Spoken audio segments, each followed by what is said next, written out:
Everyone is trying to be a little bit more low-key. I think people are going for more under-the-radar designs that don't necessarily show your wealth. Hey guys, welcome to my channel. I'm Jess. Hope you're having a lovely day or night. I wanted to talk about today hobo bags that are currently trending. I've actually spoken about this like a year ago, but it seems to me like hobo bags are still going strong. And what inspired me to make this video is that on my Instagram and on Google, found that the Louis Vuitton Low Key bag kept popping up, and it seems like the low key line is something that perhaps Louis Vuitton is really pushing, and it's very different to what you're seeing with Pharrell with the P9 Speedies and some of those really quirky styles that Louis Vuitton tend to do. It's very practical and, you know, low-key, as it says in the name. I've noticed that a lot of brands at the moment are doing very similar styles to this, and yeah, let me know, are you into hobo bags? I do have one myself. I actually have a trim bag from Hermes, which I bought last year, and this one is from the year 2000, and the trim bag is actually a style that was pretty popular in the 70s, and Gucci also has a very similar style called the Jackie bag. But what I've noticed recently is, as opposed to having all this hardware on the bag, the bags that are currently trending are very, very minimal. So for the Louis Vuitton Low Key bag, there is a little lock at the side, which helps you adjust the length of the strap. And then the branding is very subtle. It just has the Louis Vuitton stamping on the front there. And this bag, it's very simple. If you look at the top of it, it kind of collapses in. It's very light. And I guess a strong design feature is how the strap keeps extending downwards, and it has like this excess length to the strap, which I guess for practicality, it could be good if you want to adjust it to all these different lengths. You might find that annoying as well, have this big extended strap just flopping down, but yeah, I mean, it looks pretty oversized, pretty good for work, a little bit more chic than maybe something like a Neverfull. It's a little bit more fashion forward in a way. And it actually, similar to a Neverfull, comes with a little interior pouch as well in the classic monogram canvas. Now, from Coach, this has also been heavily advertised on my Instagram, and it's the new Brooklyn, which is, they say it's Meet Brooklyn, a future classic. So it's actually quite interesting. How this differs from the Louis Vuitton is that it doesn't have any adjustability to the strap. It is actually, to me, the strap part actually looks very similar to Hermes trim, the way it's like reinforced here. It has a little luggage tag, and unlike other Coach bags, which are quite logo mania, like think of the Tabby, think of some of their monogram canvas pieces, this is almost unidentifiable as Coach unless you see that very small stamping at the front, which I quite like. I quite prefer from Coach the bags that they do that are a little less branded, like the Swing Zip Tote. Love that bag, and I love how Coach is going in this direction as well, because it you know, admittedly guys, I'm not a huge fan of the Coach monogram or the Coach C logo, so this is something that I could buy at a more affordable price point, and you don't have to pay that Louis Vuitton price. And I just recently watched Sophie Showhead as well, and she was talking about a backpack she bought from Coach. It was like really cute. I really like this backpack. Apart from, I'm not a huge fan of the C logo, but cute bag. And she was saying how she had some quality issue with the leather, which really put me off Coach, because I'm not gonna lie guys, I was really considering getting the Swing Zip Tote.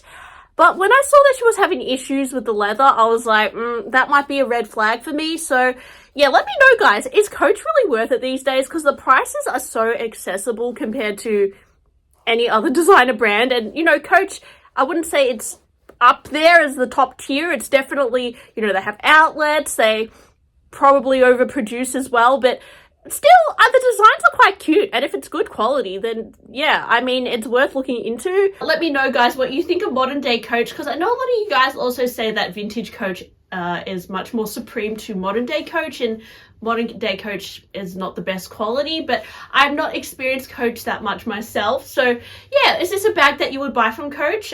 This contemporary style from Miu Miu, they have been really trending for a while, like the last year or so. Miu Miu was a brand that no one was really talking about, and all of a sudden, I think particularly in Asia and even on my Instagram, I see so many influencers rocking Miu Miu bags, which were probably gifted to them. But one in particular that I find quite interesting is this Ivy bag, which is a super minimal looking style. It doesn't have the adjustable straps, and it has actually 2 straps, but I would say that this still falls into the hobo bag category.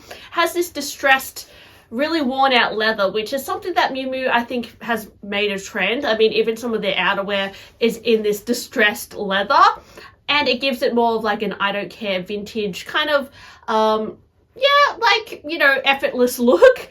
And it does again have the branding on the front, but it is not as obvious. It's not this huge hardware. It's like a debossed Miu Miu just smack bang in the middle.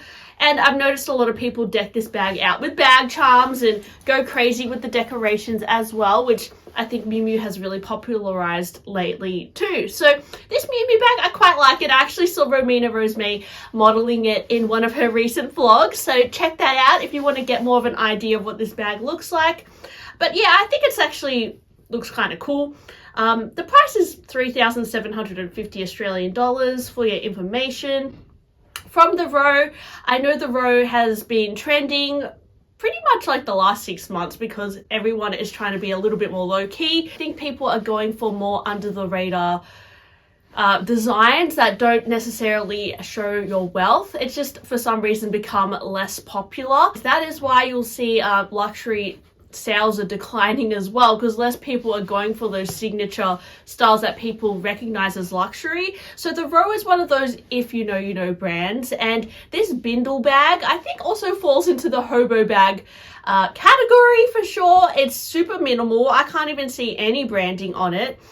Pretty interesting design though, a little bit more creative compared to some of these other hobo bags, the way that it kind of falls in on itself, and even the way that the strap is attached. I don't know if I would necessarily buy this myself. To me, the quality would have to be really superior for me to find this appealing. I find it a little bit boring, but I know that the row has been really popular, particularly the Margot bag. So it's interesting to look at some of their other styles they have to offer as well. Now, when it comes to Goyard, that is another brand that I think has been really trending, especially this year, and they have a really popular bag called the Boheme Hobo.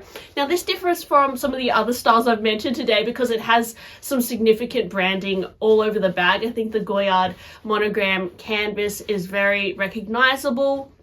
And although it's less recognizable actually to Louis Vuitton, I know in Australia, this is a little bit more under the radar, and the actual monogram or the pattern itself, it isn't as like logo mania because it doesn't really have any strong logo other than, like, you know, in the Louis Vuitton monogram, it's very like strong LVs.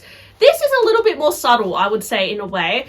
Nonetheless, I would say the silhouette again has been very popular. And a lot of people are going for the Goyard style because it's lightweight, coated canvas, and very casual. From Fendi, they also have a hobo style with a bit of a logo mania thing happening. I don't know if this is a very popular bag because when I went on the Fendi website, this was like the only oversized hobo that they had. I would say kind of subtle, although it has the FFs all over it. It's very tonal and it's in white, and similar to the Low Key bag, it has a lot of excess strap just hanging down, which they've actually styled. They've knotted it down. So yeah, that's an interesting design detail of that as well. So if you like the hobo style but you want a little bit more logo, this could be a good option. The good thing about this Fendi one is that it also has a zipper, which is always handy. So let me know, guys, are you still loving the hobo bag trend, and how are you liking the Louis Vuitton Low Key line? Is that something that you would go for, or do you prefer the more fun, exciting designs that come from Louis Vuitton? Let me know, and thanks for watching my video today. I hope you enjoyed it. Please like and subscribe, and I'll talk to you guys soon. Bye!